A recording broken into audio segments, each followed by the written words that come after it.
Hello and welcome to Connect and Collaborate. I am Alex Hopkins, your on-air producer, and today and all week we have been talking NAFTA. And the reason that we are talking NAFTA is because the president of the Colorado Business Roundtable, Jeff Wasden, and the president of World Trade Center Denver, Karen Gerwitz, they got together and they created Colorado Business Leaders for NAFTA. And so this is a group that's gotten together and they're trying to get this renegotiation kicked off, right? We don't want to get rid of NAFTA. There's so many things involved. We've got economies involved. We've got jobs involved. And today we have with us Mayor Hancock, and he is going to give us, an exact public sector focus here on why NAFTA is so important. So welcome, Mayor. How are you today? Alex, good to be with you. I'm actually doing well today. Fantastic. Good to hear it. So start us off by telling us exactly why NAFTA is so important.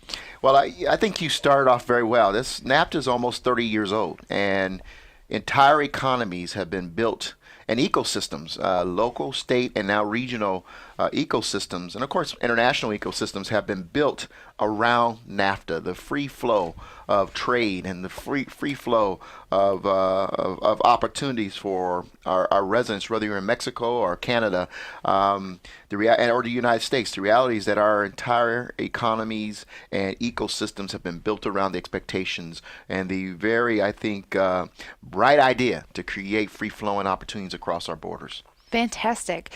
Now, one of those things that is very important is that infrastructure projects are going to be impacted, right? Yes. And I don't think that's something that we thought about. Obviously, we knew that agriculture was going to be a big one. We know that the energy sector right now is huge because that wasn't even really a part of NAFTA to begin with. But infrastructure projects, that's an interesting take. Let me know what you think. No, I think you're right on target. I think if we think about the fact that our economies have expanded greatly, and you're right, innovations have occurred, new technologies have come online, whole new economies have, jumped up. Just imagine where we were in the 1990s when when NAFTA was created formally under President Clinton. Where were we as an economy? Were we with regards to technologies and things of that nature? We have cell phone technologies today that, quite frankly, surpass technologies that were on the spacecrafts during those times that were sending men and women to the moon and to other parts of our universe. So the reality is that things have changed, and again, the expectations and economies have been built around that. And so we've got to recognize that we have grown up and we've matured as part of NAFTA, and NAFTA has been a huge part of that. Our hemisphere today, with regards to Mexico and Canada as trade partners, our number 1 and 2 trade partners, it's huge, and it's been solidified through NAFTA and has created tremendous opportunities for the people who live, work in our hemisphere. And we got this is all threatened now with this conversation with tariffs and with the conversations about redoing or doing away with NAFTA. Absolutely ridiculous and doesn't make economic sense. Not at all. I agree with you wholeheartedly. And there have been a lot of stories, right, that are coming out with President Trump saying that, what was the latest one that he said wasn't true? The surplus, right? Yes. He said we had a deficit trade with Canada. Yeah. What? Yeah. Yeah. And now we know he made it up, and that's the scary part about this. So here you started by talking about infrastructure. The city of Denver is preparing through our most recent election in November to implement or to invest some $937 million in our infrastructure. We could potentially see a $70 to $100 million impact based on increased tariffs, and it's dangerous to play that game, and that's part of the exponential increase. Now, we got a president who's flying by the seat of his pants, making international economic decisions based on what feels right, as opposed to based on information and data. And Prime Minister Trudeau basically was like, you do not have a deficit. You actually have a surplus. And the president says, no, we have a deficit. unfortunate that the president's playing games with the economic viability of our nation and our hemisphere for no reason whatsoever. And unfortunately, we've seen this president do this on numerous topic areas. And I hope the American people and Congress in particular wake up and recognize that we've got to intervene here and make sure we don't permanently destroy or hurt, impact the economic viability of our nation. Absolutely. And one of the things that I also read about President Trump with these is the tariffs on steel, right? Right. I'm assuming you've got quite a bit to say about those steel tariffs there. Yeah. Well, as I mentioned, we're about to make a tremendous investment in our city. And that's what I was alluding to in the $70 to $100 million impact on some of the investments we're about to make. That will require us to make some serious trade-offs and some tough decisions based on things that the people of Denver expected that we would do as part of this investment. But because of tariffs and the economic impact, we will have to make some difficult decisions and some trade-offs. $70 to $100 million is nothing to shake a stick at. That will severely impact our ability to invest in the totality of the plan that we had, that we presented to the people of Denver back in November. I think the second thing that we don't think about is the overall ripple effect in our global trade efforts. Denver is a global city, as is Chicago, San Francisco, Seattle, Los Angeles, New York. But we're the best city, and right? Absolutely. Yeah. I mean, we believe we compete on level with all those cities for a variety of reasons. But we are vulnerable to tariffs being reversed on us through the imports of our exports around natural gas, around beef, right. And other grains that come out of Colorado, come out of Denver. These are the things that, I don't know if Trump and his economic advisors thought about, that we will have this ripple effect, and other countries will look at what we're doing and ultimately add those tariffs. That can cost us jobs. It can cost industries altogether, and unfortunately, the continued export of our technologies and, of course, products. Those are things that we need to have a serious conversation about, because it ultimately will happen. Absolutely. Well, and as you know, we have Aerospace Day at the Capitol coming up, right? Mm-hmm. Not to mention the aerospace industry, the impact there, right? Which, it's going to be tremendous, especially on those steel tariffs. You know what? Knowledge is one of our greatest exports out of Colorado. And whether it's aerospace or, as I met two young men one day while flying to Asia, and they were headed to South Korea, where they were exporting not the beef that they inherited from their father's ranch when he passed away, but the knowledge that their father passed on to them. And of course, the Koreans were very interested in how to not only raise and nurture, but to produce safe, healthy beef for their economies. And these young men, who I would say were in their mid to late 20s, were big, gregarious guys. But they were transporting that information, and they had found a whole new economy for themselves and their families, as opposed to just ranching. They were going over to teach and to train, and it was a huge, very lucrative business. We do not believe that there would be some retribution as a result of our increase of tariffs, then we're sadly mistaken. Those individuals, those young men, as well as other businessmen and women who are transporting knowledge and technologies, will also be impacted by this, what I would call reverse tariffs that will occur as a result of what the United States is doing. Absolutely. So I gotta ask you. Yeah. What would you say to President Trump if he were here? You know what? Be thoughtful and understand the totality of the impact of your decision. These are ecosystems that have been built, jobs and economies, and the welfare of your people, and whole hemispheres have been built around the expectation of the free flow and the thoughtfulness around the implementation and laying of tariffs on products and services that are being exported and imported into and outside of the United States. Be thoughtful and to understand and use information and data to make your decisions. Right. I think that's critical. Do not fly by the seat of your pants. Don't play politics with it. Where there are areas where we have deficits, let's be thoughtful and methodical about the approach and make sure we have data that backs up whatever decision we ultimately make. Absolutely. And it also must be bilateral, I should say. I mean, it's got to be a give and take. I just can't lay it on you, leverage tariffs without conversation, as we've just seen with regards to Canada. Well, and focus of that. So we have this trilateral agreement, yes. right? And so only people that have it. It's the strongest in the world, correct? Absolutely. Yeah. And so getting rid of that, what would be your opinion if we went to that bilateral, one agreement with Canada and one agreement with Mexico? I think you may find yourself back at your NAFTA. I mean, the reality is it made logical sense that as a hemisphere with Canada and Mexico, we would have conversations about how do we create opportunities here. And to your point, it has worked. And I know through the Trans-Pacific Trade Partnership, we tried to do the same thing. I can't tell you the number of Asian countries that came to see me as Trump was elected or potentially getting elected during that era, very concerned that this trade partnership would be ripped up because they're trying to emulate what they see NAFTA producing. And unfortunately, he came in and he immediately voided the agreement, the Asian Pacific Trade Partnership. That was unfortunate. Without a multilateral conversation about how to improve it, just simply taking it off the table. Do you think that's where we're headed? Do you think he'll simply take it off the table? He's obviously threatened that more than once. He thinks we've got this deficit when clearly the exact opposite is true. Do you think that's where we're headed? I hope not. It's hard to think. It's hard to predict where this president is trying to take us. I have, he's making these decisions without any articulation of vision in terms of where you're driving this bus. It's just we're going right because I feel like going right. And you know what? It looks fun going right.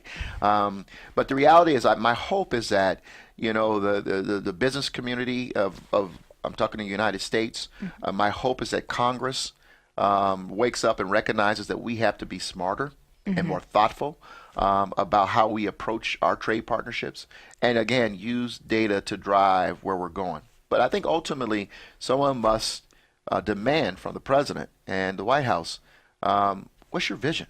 What is your economic vision for this nation, particularly with regards to international trade? Right. I would love to get that question across to him. So we do know that we had a previous agreement that was a precursor to NAFTA with Canada. And I've read a few articles that have said that that's what we would revert back to. I don't know how that would be helpful for us. Do you have any opinions on that? You know what? I haven't had a chance to even look at that precursor. And I'm familiar that we had, obviously, an agreement with Canada. Canada has long been our top trade partner to this great country of ours. And Mexico, of course, being right there with them. So I'm not familiar with the precursor. Right. And obviously, let's see, I would have been just out of college when the... 1987 is when that was... Well, no, I was just graduating from high school. So it was, and I said it was almost 30 years. It was 31 years ago when that occurred. Yeah. And I remember it very clearly. But the reality is that we as a nation must look at what the benefits have been through this trilateral agreement, NAFTA, and there's a lot of upside to what's occurred, and a lot of movement again of ecosystems and economies that have been created. Look at our GDP and how it has improved since this agreement, and it's a very difficult thought that without proper information that we would sit and make decisions by the seat of our pants when we're talking about disrupting an entire economy. Absolutely. Well, and we had the pleasure yesterday of having Berenice Rendon Talavera with us. She is the Mexican Consulate General in Denver, and she said that they were celebrating their 125th anniversary of having a consulate in Denver.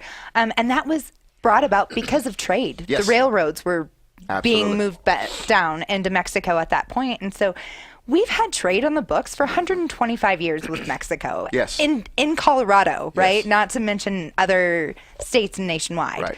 And to know that we've been trading for that long and working on these, policies with other countries, and for that to just go away, that's disheartening. Well, I mean, if you know the history of Colorado and you know the history of Denver, we wouldn't be here yet but for trade. We were a trading depot, quite frankly, as a city. And that's really, right down there at Larimer Square is where a lot of that took place. But, the reality is that Colorado's not the only one. Denver's not the only place that we're talking about. I mean, just imagine the horror and trepidation that might be occurring in Texas, in Arizona, in Mexico, or New Mexico rather. So the reality is that we're talking about whole economies. California, for example, again, tremendous trade going on, tremendous activity going on. And you know what? Let me just say this: we're very proud of our relationship with Mexico here in Colorado. We should be. You know, our Mexican consulates have been tremendous partners to us. They worked with us hand in hand to develop a nonstop flight between Denver and Mexico City.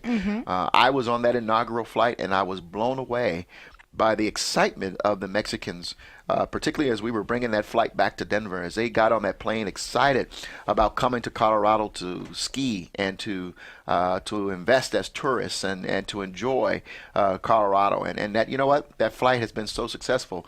They've added another flight, and Right. they've increased the frequency in which they're flying out of Denver, and they've also gone to other destinations in Mexico. So Volaris Airlines has been a tremendous partner.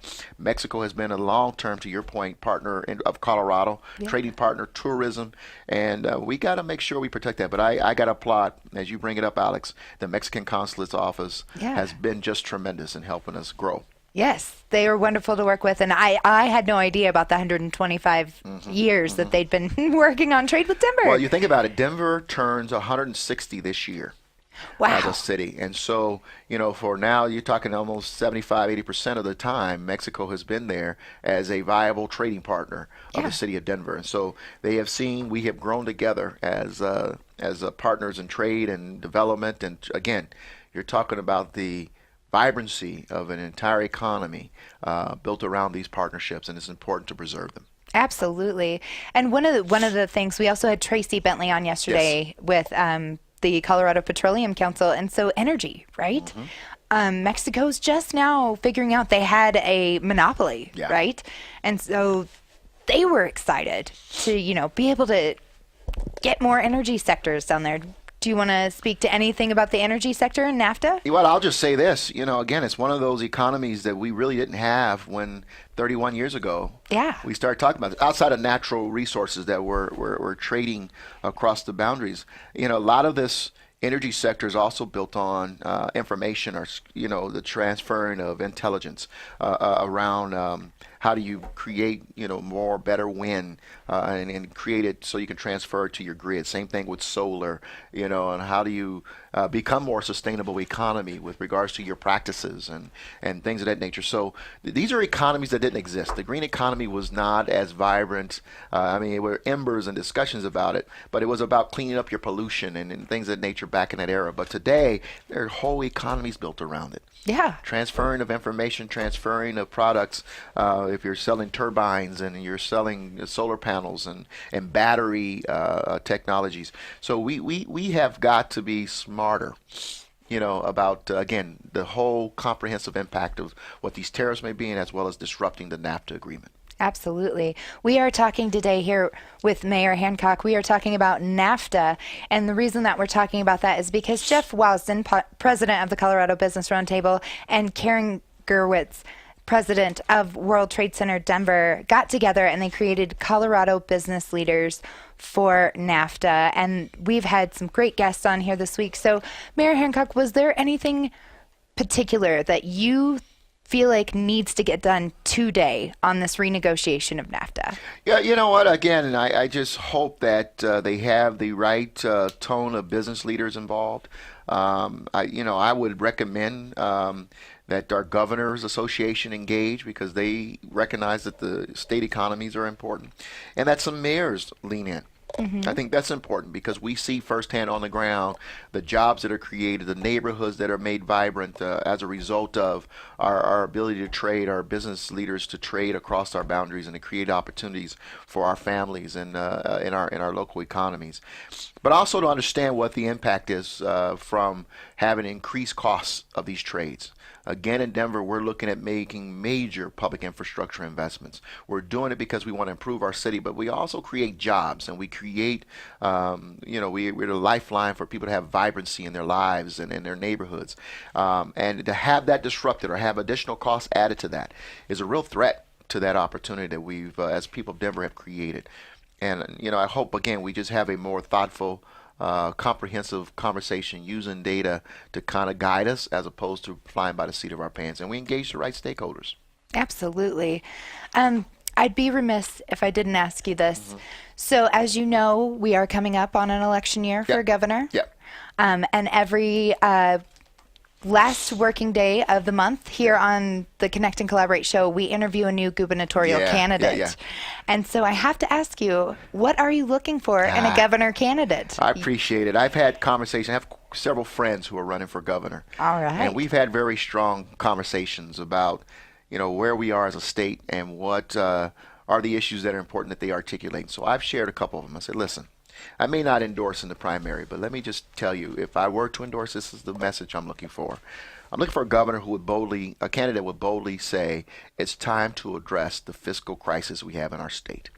And we have to address the issues of Tabor and Gallagher and other contrary or contradicting constitutional amendments, because we are heading down a pathway, a tunnel, where there's a light, and that light is not the light of hope and opportunity. It's a light that is a train, and it could create the economic fiscal devastation in this state if we don't have the right leadership and boldness to say it's time to address it and be honest with the people of Colorado. Deferring it, kicking the can down the road does not help. We've got to be honest and say, you know what, as governor, I'm going to ask you to do, may have to ask you to do some very tough things and make some very tough decisions. And it doesn't have to mean we're going to increase taxes. Right. It means that we have to make tough decisions about the structure of our financial operations in the state. And as governor, I got to be willing to ask you to engage in a conversation about how we do that and really take on these issues of Tabor, Gallagher, and other contradicting amendments in our Constitution. The second thing is we got to get bold about education and transportation. On the education side, it is high time that we do better in compensating our teachers. And we got to become the state that says we are going to invest in education by hook or crook. We're going to figure this out as a state. And our teachers should be the best paid in the nation. And we ought to be one of the highest investors in terms of per pupil allocation. Figure out. That's first and foremost. And then secondly is transportation. I'm waiting for that gubernatorial candidate to say it's time to get a train from DIA to the mountains. It's a game changer. That would be lovely. Yeah, and I know it's going to cost us, but we can figure that out in terms of how we pay for it in a public-private partnership way, but also how we invest in our overall infrastructure as a state. We become that state now that says in the 21st century, it's Colorado. Colorado is rising. You can go there for tourism, and you're not going to be choked off by congestion. Our productivity will not be choked off because people are sitting in congestion. Oh, lovely. Well said. So, that all being said, and you did mention you have several friends running. Mm-hmm. Is there anyone that's a forerunner? No, you know what I got to tell you. Everyone knows I'm a Democrat, and so I'm very, very curious in terms of the Democratic side. I think we've got some unbelievable candidates in Donna Lynn and Kerry Kennedy and Mike Johnston. Just very, very, very bright people who are smart as all get out and are going to do, I think, a tremendous job. And, you got Noel as well, who's there. I think we got to listen. We got to look for boldness, not political speak, but boldness. Someone who said, I'm willing to put it on the line. If you don't vote for me, you're not ready for this. But be honest with the people. And because we have some serious challenges. On the Republican side, it's interesting. I mean, I'm really curious. Walker Stapleton is a curious person. He's a friend. Yeah. I know Democrats who crossed over already said I'm going to support Walker. Mm-hmm. But it would be interesting. He's a good guy. Well, he's going to join us at the end of the month for an interview as well. And we're wrapping up here. Any last thoughts you have on NAFTA for us? Well, no, I think, first of all, Alex, thank you for talking about this subject. I think it's extremely important.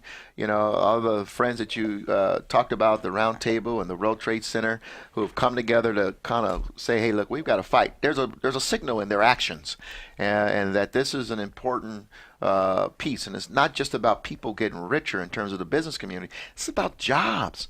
Again, whole economies and ecosystems have been built around this trilateral agreement, and we've got to be smart about trying to protect that. Let's make it better. Yes. Not obliterate it. Let's make it better, stronger, and make it a 21st century agreement where the U.S. benefits, where all partners, stakeholders benefit. I think that can be done, but leadership is the key, and we ought to demand it. Absolutely. Thank you so much, Mayor Hancock, for joining us today on Connect and Collaborate. Join us tomorrow. We will check in with Peter Moore.